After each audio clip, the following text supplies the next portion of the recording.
Good morning students. ये video में BBA third year के स्टूडेंट्स के लिए बना रहा हूं। अभी आप लोग के एग्जाम्स आने वाले हैं, 10-12 दिन में एग्जाम्स हैं, तो थोड़ा सीरियसली पढ़ाई करो। 4 थ्योरी सब्जेक्ट्स हैं जिनके वीडियोस मैं यूट्यूब पे डाल रहा हूं। आप इस चैनल को सब्सक्राइब करके रखो, सारे अपडेट्स मिलते रहेंगे। मोर एजुकेशन करके चैनल का नाम है। और कॉस्टिंग की प्रैक्टिकल क्लासेस अब स्टार्ट होने वाली है 28 से लेके, और 3 मई तक मैं सारा कंप्लीट करवा दूंगा। थ्योरी प्रैक्टिकल 100% सब कुछ कंप्लीट हो जाएगा। और फीस स्ट्रक्चर भी बहुत कम है, हम लोग 1000 रुपीज फीस स्ट्रक्चर चार्ज कर रहे हैं। ऑब्जेक्टिव यही है, बेसिकली मैं एमबीए पढ़ाता हूं, 2006 से पढ़ा रहा हूं, 18 साल का मेरे को एक्सपीरियंस है। तो हो सकता है जो बच्चों से रिलेशन बने, आगे एमबीए में क्लासेस में बच्चा मेरे पास आ जाए। सबसे इंपॉर्टेंट चीज बता रहा हूं, जॉब रिपोर्ट आया वर्ल्ड इकोनॉमिक फोरम का, जिसमें उन्होंने बताया कौन सा जॉब आने वाला है। बिग डेटा, फिनटेक, एआईएमएल, जबरदस्त डिमांड आएगी। तो आप लोग जो एमबीए में स्पेशलाइजेशन चूज करें, ये वाला स्पेशलाइजेशन चूज करना जहां पर डिमांड ज्यादा होगी। और फास्टेस्ट ग्रोइंग डिक्लाइनिंग जॉब दिखाई देगा आपको, post office clerk, bank teller, data entry, cashier, इनकी जॉब जाने वाली है। तो आप लोग थोड़ा सा ध्यान रखना। बाकी मेरी क्लासेस है ऑनलाइन ऑफलाइन रिकॉर्डेड, तीनों मोड पे चलती है। उसके अलावा मैं IIM Ahmedabad top 20 school of MBA, जहां मैं हर साल बच्चों को लेके जाता हूं, ये हर साल की फोटोज आपको दिखाई दे रही होंगी। उसके अलावा मैं मुंबई में पढ़ा रहा हूं, मैं जयपुर में पढ़ा रहा हूं, मैं अलग अलग कॉलेजेस में, आपके आर्या कॉलेज हो गया, अलग अलग कॉलेजेस में मैं पढ़ा रहा हूं। राइटर भी हूं, एमबीए का बुक्स में 2008 से लिखा हूं, 2010 में बुक लिखा, 2011 में बुक लिखा। ये सारे वीडियोस मेरे मिल जाएंगे आप लोग को। अब सुनो, सबसे इंपॉर्टेंट चीज, आपको कॉस्टिंग की क्लासेस तो मैं दूंगा ही दूंगा, साथ की साथ सबसे इंपॉर्टेंट बात मैं आप लोगों से कर रहा हूं कि अगर मान लो आप एमबीए का प्लान भी कर रहे हो कहीं से भी, तो मेरे से बात जरूर करना। क्योंकि बेसिकली मार्केट पे इतने काउंसलर्स घूम रहे हैं जो कमीशन एजेंट्स हैं, पैसा लेंगे, एडमिशन कराएंगे और फोन स्विच ऑफ हो जाएगा। यहां पे मैं 2 साल तक आपको पढ़ाऊंगा, और कौन सा कॉलेज बेस्ट है, 18-19 साल का एक्सपीरियंस है, इतने बच्चे पढ़ा चुका हूं मैं, एक एक कॉलेज को जानता हूं अंदर क्या कराएगा, कितने का प्लेसमेंट देगा। तो ये सारी चीजें आपको मिलेंगी, पूरा डिटेल मिलेगा। तो आप मेरे को व्हाट्सएप पे डिटेल जरूर भेजना अगर एमबीए का अगर प्लान कर रहे हो आप। और बाकी अगर आपको क्लासेस लेनी है कॉस्टिंग की, तो प्रॉपर क्लासेस आपको मिल जाएंगी। आप प्रॉपर क्लासेस लो, कोई डाउट हो तो मेरे को जरूर बोलना। Okay, best of luck for your examination. अच्छे से पढ़ो, और कोई डाउट आए तो मेरे को बोलना। चलिए शुरू करते हैं। आप सुनो, इधर देखो, इधर देखना। आप लोग को मैंने इंडियन बिजनेस लीडर थे, उसमें नारायण मूर्ति हो गया, ठीक है। उसके बाद में लक्ष्मी मित्तल हो गया। इसमें अजीम जी प्रेम जी बचा हुआ है, और एक सुनील भारती मित्तल है, 2 बचे हुए। अजीम प्रेम जी और सुनील भारती मित्तल, ये है ना 2। ऊपर चलो, Indian business leader GRD Tata हो गया, राम किशन बजाज ये बाकी है, जीआरडी बिड़ला, जीडी बिड़ला हो गया। और अरे बिड़ला कराया तुम लोग को, कॉटन वाला नहीं करवाया, वो बिड़ला रह गया। तो जूट की फैक्ट्री खोलता है वो सारा, नहीं हुआ, ठीक है, कोई बात नहीं, शायद मेरे। तो जीआरडी बिड़ला करते हैं, और एक सुनील भारती मित्तल करते हैं, 2 करते हैं। तो ये होने के बाद में फिर अपने पास एक तो बचेगा राम किशन बजाज और अजीम जी पे। ये होने के बाद में 2 यूनिट हो गई आपकी, समझ लो। ऊपर देखो, स्वामी विवेकानंद, मस्त मजा आ जाएगा पढ़ के। मतलब तुम ये बोलोगे यार लाइफ की सबसे बढ़िया चीज पढ़ ली। महात्मा गांधी तो ऐसा आदमी है, अनलिमिटेड आदमी है, हर 3 महीने बाद में नया काम कर दिया। मतलब महात्मा गांधी का 30 पेज का हिसाब है। कराऊंगा जरूर मैं इसको। पढ़ो, महात्मा गांधी अति है। मतलब अगर आ भी जाए एग्जाम में तो ऑप्शन तो मिलेंगे, कोई जरूरी 30-40 पेज का महात्मा गांधी है। पता नहीं भगवान वाली के इतने काम करने की क्या जरूरत थी, लिमिटेड करता ना, करे ही जा रहे हैं रोज, कभी कोई दूसरा मूवमेंट, कभी तीसरा मूवमेंट। अभी वो भगत सिंह देखी मैंने अभी होली पे, वो मूवी ना भगत सिंह वाली, गजब मूवी यार। उसमें महात्मा गांधी ने भगत सिंह के साथ गलत किया। हाँ चलो, नहीं भगत सिंह वो थी ना उसकी, आपने ये जो क्या बोलते हैं ये ना, अजय देवगन की भगत सिंह की मूवी नहीं यार, यूट्यूब पे ये हो तो अजय देवगन की मूवी नहीं है। हाँ पुरानी वाली। चलो करते हैं, स्टार्ट करते हैं। अब पहले एक बार निकाल लो, पहले सुनील भारती मित्तल को खत्म कर लेते हैं पहले। ये बढ़िया मस्त आदमी है, बढ़िया 5 मिनट का टॉपिक है, देख लो। और 10 मिनट 5 मिनट मेरे को लगेगी, छोटा सा टॉपिक है। शुरू कर रहा हूँ, हाँ ठीक है तनिष्क। स्क्रीन ले लो यार, ये स्क्रीन आ गई, आ गया मित्तल।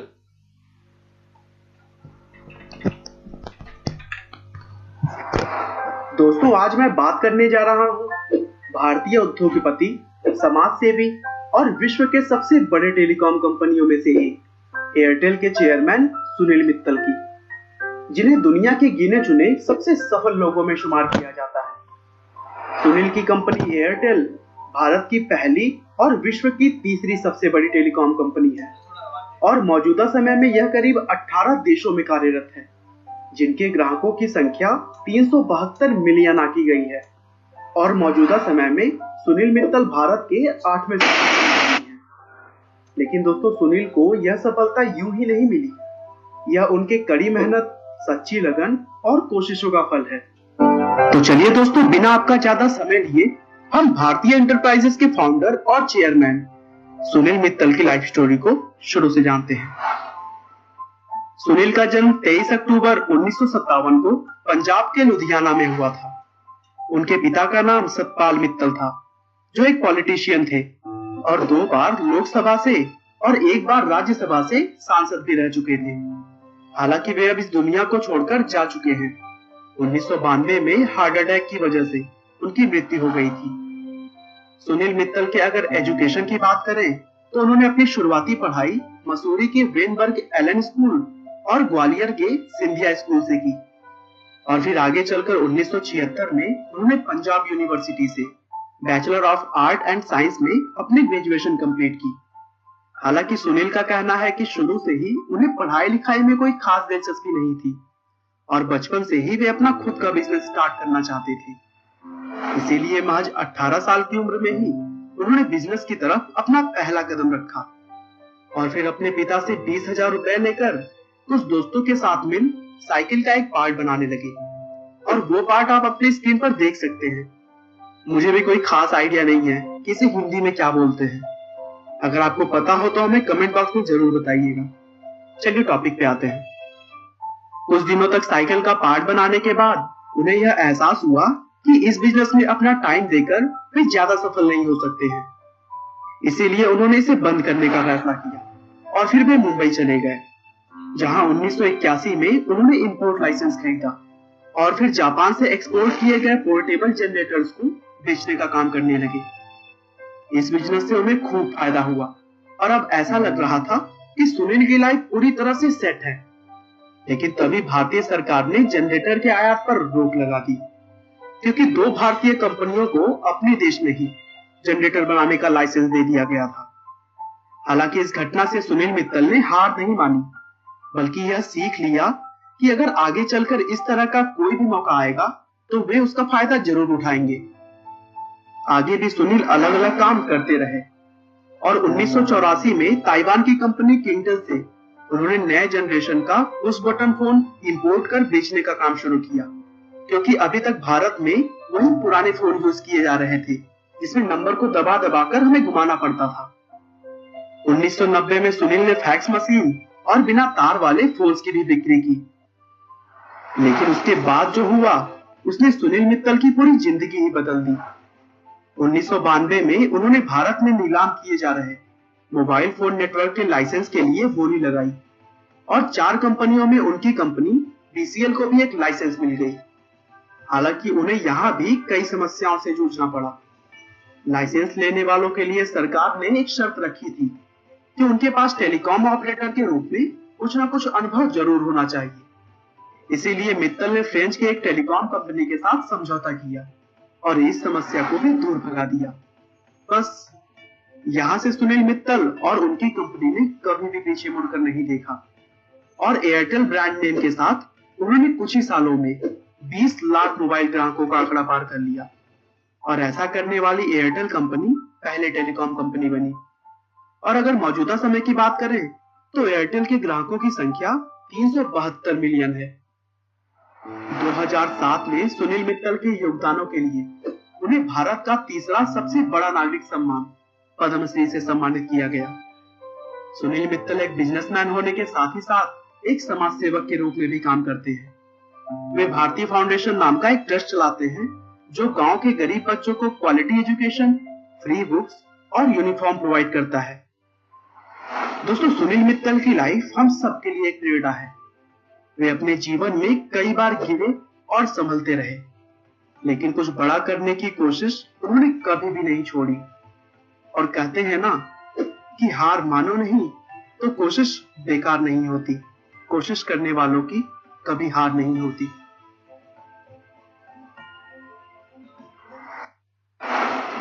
आपका बहुमूल्य समय देने के लिए बहुत बहुत धन्यवाद। बेटा ज्यादा कुछ नहीं है, ज्यादा काम ही नहीं किया इसने, शांति से चुपचाप अपना थोड़ा सा काम किया और फ्री हो गया। ये महात्मा गांधी नहीं है ये, आप समझ रहे हो मैं क्या बोल रहा हूँ? तो हाँ, तो वो तो हर चीज में गोल गोल गोल गोल गोल टाल गई, पर इतना नहीं है। अब देखो आराम से वर्क कर जाएगा, एक बार देख लो, फटाफट देख लो। ठीक है, सुनील भारती मित्तल, थोड़ा सा पहले तो ये देख लो। सुनील भारती मित्तल, कोई दिक्कत? निकनेम सुनील, प्रोफेशन में ये डालना भैया आप, चेयरमैन ऑफ भारती एंटरप्राइजेस। ठीक है, ये याद कर लो, chairman of Bharti enterprises. Birth date क्या है? 23 अक्टूबर 1957। ये लर्न कर लेना, ज्यादा बंदा नहीं दिया, 2017 में ही मर गया है ना।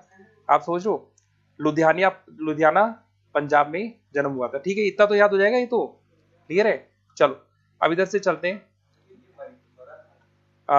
एक मिनट रुको, अभी एक बार चेक करते हैं, रुको।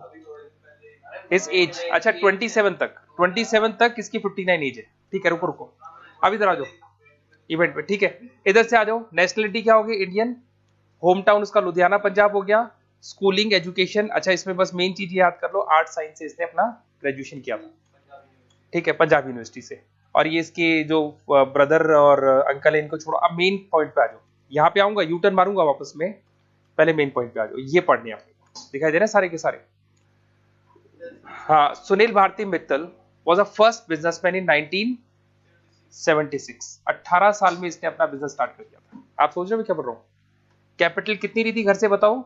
20,000, याद है ना? Obtained by his dad and the first business he make, क्या बनाया था इसने बोलो? Crane sharks for the neighbourhood bike producer. वो बाइक प्रोड्यूसर की जगह इसको साइकिल कर लो, साइकिल का वो साइकिल पार्ट्स लिख दो ना, चेन सेटर बोल दो, या फिर उसको साइकिल पार्ट्स बोल दो। हाँ भाई, यहां तक कोई डाउट है क्या? क्लियर भाई, क्या बोल रहा हूं मैं? चलो इधर से आ जाओ। 1976 में ही इज एन एज ऑफ 18, इसने अपना बिजनेस स्टार्ट किया। 20,000 रुपीज ने फादर से लिए, और इसने सबसे पहले जो बिजनेस स्टार्ट किया था उसने साइकिल पार्ट्स बनाने का बिजनेस स्टार्ट किया था। यहां तक क्लियर है? Sunil Bharti Mittal began his business in 1976 as a old age capital venture. ये सब तो हो गया, चलो 2 बार रिपीट हो गया, आगे बढ़ो। Bharti foundation was support around 50 schools. और सुनील भारती मित्तल में याद है एक फाउंडेशन था, Bharti foundation, 50 schools of Madhya Pradesh for giving them 200 million of IIT Delhi for building a Bharti school of technological management. मतलब इसने क्या है, एक तो भारती फाउंडेशन स्टार्ट किया, इसमें स्कूल के बच्चों को बुक्स वगैरह दिया करता था, कॉपी किताबें फ्री ऑफ कॉस्ट देता था। उसके अलावा इसने IIT दिल्ली के अंदर भी इसने क्या किया था, 200 मिलियन खर्च किए थे। अभी सुनील भारती मित्तल की कंडीशन बहुत खराब है फाइनेंशियली। क्यों है? जियो की वजह से। सुनील भारती मित्तल ने अच्छा खासा लोन ले रखा है, जियो ने कंपटीशन दिया, नंबर ऑफ कस्टमर कम हो गए, इसको अपनी रेट गिरानी पड़ी। अब कंक्लूजन ये है, अब ये किस में जा रहा है बोलो? लॉस में जा रहा है। पता है क्यों लॉस में? भाई एक बात बताता हूं, अभी भी बताता हूं क्यों लॉस में। बेवकूफी की। अरे टेलीकॉम सेक्टर का नंबर 1 बंदा, एयरटेल नंबर 1 था ही नहीं था, पैसा ज्यादा लेता था बट नेटवर्क तो नंबर 1 था एयरटेल का। कंक्लूजन क्या निकला? जब आप दबा के पैसा कमा रहे थे तो क्यों नहीं किया आपने डाइवर्सिफाइड? डाइवर्सिफाइड समझ रहे हो मैं क्या बोल रहा हूं? और बिजनेस में क्यों नहीं डाला? इधर इधर इधर 4 जगह पैसा डाल देते ना, 4 और बिजनेस खड़े कर लेते। एग्जांपल ले लो ना, टाटा का ले लो, शुरू हुआ था एक बिजनेस से, कितने बिजनेस डाल दिए? रिलायंस का एग्जांपल ले लो, एक बिजनेस से स्टार्ट हुआ था, कितने बिजनेस डाल दिए? अगर आपने अपने पैसे को क्या कर लिया होता, अलग अलग बिजनेस पे डाइवर्सिफाई कर लिया होता, तो एयरटेल पे अगर गाज भी टूटती तो बाकी धंधे तो चल रहे हैं, आप सोच रहे हो, तो लॉस नहीं होता। पर इसने क्या किया, एयरटेल से बाहर ही नहीं निकला, बस एयरटेल में ही घुसा रहा, उसी में इन्वेस्टमेंट करता रहा। अरे डाइवर्सिफाई करना बहुत जरूरी है, फ्यूचर अनसर्टेन है। अगर 10-15 बिजनेस है ना आपके, एक अगर लॉस में भी चलेगा तो बाकी उसे कवर कर लोगे। एक बात बताओ, जियो ने 1 साल तक आपको फ्री दिया, क्या जियो की जेब से लग नहीं रहा है क्या पैसा? आपको तो फ्री में दे रहा है वो। तो जब 1 साल तक उसने फ्री दिया तो उसने वो पैसा निकाला कहां से? 1 साल कैसे बियर किया फ्री? दूसरे बिजनेस से निकाल लिया। अब ये काम एयरटेल तो कर नहीं सकता, एयरटेल फंस गया, एक ही बिजनेस था। आप समझ रहे हो मैं क्या बोल रहा हूं? इधर आ जाओ भैया, आगे देखना। Sunil Bharti Mittal convinced on 23rd 1957 as a called as a king of telecom, मतलब 1957 में इस बंदे को किंग ऑफ टेलीकॉम के नाम से बोल दिया गया था। Sunil Bharti Mittal convinced on 20th October 1957 can be a property called as king of telecom। रुको रुको एक मिनट रुको। Donor original Indian biggest GSM based, तो ये डेट गलत है भैया, डेट गलत है, डेट सही करनी पड़ेगी। India's biggest GSM based portable specialist organisation, दिखाई दे रहा है 9.5 बिलियन। कहने का मतलब ये कि Sunil Bharti Mittal king of telecom बन गया, बस इतना लिख लो आप, तो डेट छोड़ो, ठीक है। और इंडिया का सबसे बड़ा जीएसएम का नेटवर्क था, इंडिया का मोनोपोली में था, वो तो आपको ही पता है, कोई बड़ी बात थोड़ी कर रहा हूं। जीएसएम नेटवर्क था इसका, और ये क्या बन गया बोलो, किंग ऑफ टेलीकॉम बन गया। और जो कंपनी थी उसका नाम क्या था बोलो, Bharti enterprises. Sunil Bharti Mittal is one of the fundamental fact that in India the Sunil Bharti Mittal is administrator and overseas of Bharti generation and which was claimed as Airtel। अच्छा, बाद में पता है ये जो कंपनी का जो नाम पड़ा वो क्या पड़ गया बोलो, एयरटेल। और जीएसएम सेलुलर फोन बेनिफिट, और क्या देता था ये बोलो, एयरटेल कंपनी क्या देती, जीएसएम बेस्ड थी, क्या तो हो गया। आगे देखो, not all like to be a large portion of the campaigning business head, Sunil Bharti Mittal does not have inherited और गॉडफादर, मतलब इसका कोई गॉडफादर वगैरह नहीं। He become the business life span preparation of domain step by step, मतलब इसने अपनी जो बिजनेस को है ना स्टेप बाय स्टेप चलाया। He recovered the surname as Mittal substantially down the road, and his dad Satpal Mittal was a parliamentary Sunil did not have to desire to take an after, मतलब कहने का मतलब ये है कि इसके जो पापा थे ना वो पॉलिटिशियन थे, ठीक है, पार्लियामेंट में पॉलिटिशियन थे, एमपी थे, बट इसको उससे कोई मतलब नहीं है, इसको अपना खुद का बिजनेस स्टार्ट करना था, ये पापा के बिजनेस में जाना नहीं चाहता था, इंटरेस्टेड नहीं था। पहली चीज तो ये हो गई। दूसरा, इसने सबसे पहले अपना जो फर्स्ट बिजनेस स्टार्ट किया तो साइकिल का स्टार्ट किया था, ठीक है। उसके बाद में फिर इसने लाइसेंस लिया था जनरेटर इंपोर्ट करने के लिए, थोड़े दिन उसको चलाया बट उसमें वो प्रॉब्लम हो गई, फेल हो गया बिजनेस। फिर उसके बाद में इसने क्या किया बोलो, फिर इसने लाइसेंस ले लिया 2G का, 2G आया था सबसे पहले, गवर्नमेंट से लाइसेंस लिया। गवर्नमेंट ने बोला कि हम आपको लाइसेंस तभी देंगे जब आपके पास में एक्सपीरियंस होगा, तो उसने किसके साथ टाइप किया, फ्रेंच की एक कंपनी थी जिसके साथ टाइप किया जो ऑलरेडी इस बिजनेस में थी, उसको सामने लाया और लाइसेंस मिल गया। उस लाइसेंस से उसने पूरा 2G का बिजनेस स्टार्ट कर दिया। आप सोच रहे हो मैं क्या बोल रहा हूँ। और जो 2G का बिजनेस स्टार्ट कर दिया, फादर के बिजनेस में या फादर के प्रोफेशन में इसको कोई मतलब नहीं था वहां से, और सिर्फ 2G का बिजनेस स्टार्ट किया और धीरे धीरे करके क्या बन गया बोलो, ये किंग ऑफ टेलीकॉम बन गया, ठीक है। इन्वेटर के बाद में उसने सेलफोन बेचे थे, वो और डाल सकते हो उसके अंदर, ठीक है। इसमें कुछ ज्यादा टेक्निकल है नहीं, छोटा सा टॉपिक है, आप लिख दोगे इसके अंदर। नेटवर्थ कितनी है इसकी बोलो, अगर याद हो जाए आपको। कार में इसके पास मर्सिडीज बेंच है, जेट वेट कुछ है नहीं इसके पास में, ठीक है। इसका बेंगलोर कहां पर है बोलो, न्यू दिल्ली में। अमृता सेरेगिल मार्ग पे इसका खुद का घर है इसका, बस, ठीक है।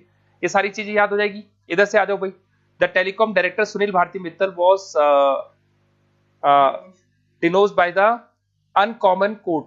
अब देखो 2G जो रेंज थी ना, इसमें पता है घपला भी हुआ था 2G के अंदर, और 2G घपले के अंदर ये लोग पकड़े गए थे। याद है आपको एक बार 2G घोटाला हुआ था, हाँ 2G उस 2G में इनका सबका नाम आया था। Go back to BJP devote, यहाँ पे अलायंस वगैरह, मतलब इनके ऊपर पता है इतना, देखो ये दिख रहा है आपको लॉस, कितने का लॉस हो गया इसको, 846.44 करोड़ का।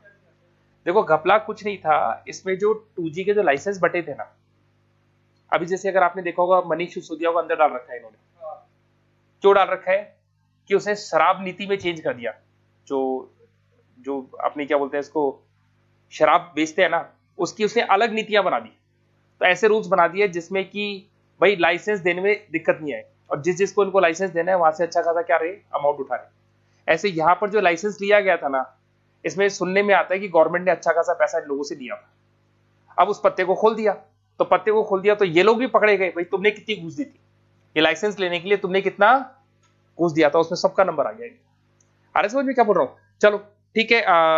हॉबी क्या थी, big fan of watching F1 race, ये उसकी हॉबी थी। ठीक है, हाँ भाई छोड़ दूं, छोटा सा टॉपिक है, इसमें मेरे हिसाब से कुछ ज्यादा बोलने लायक नहीं है, वर्कआउट कर जाएगा आराम से। ठीक है, याद हो जाएगा ना सुनील भारती मित्तल तो, और एग्जाम में आता। अच्छा, उसके अलावा जो मेन मैंने 10-12 पॉइंट बताए थे ना मैनेजमेंट वाले, वो सब में डालने, मैनेजमेंट वाले 10-12 पॉइंट मैंने लिखवाए आप लोग को, सब में डालेंगे। वो अच्छा लीडर है, अच्छा वो बिजनेसमैन है, टाइम पंचुअल है, वो सारे डालने, वो तो सब में डालेंगे। साथ ही साथ में 4 ऐसे अवार्ड्स याद कर लो जो सब में डालने। हाँ, ये 4-5 अवार्ड ऐसे हैं जो सबको मिले, ऐसा कोई भी बंदा नहीं जिसको नहीं मिले, तो बस याद हो गए, फिर कॉमन हो जाएगा इसमें। अब सुनो, एक काम और करो अभी, हाँ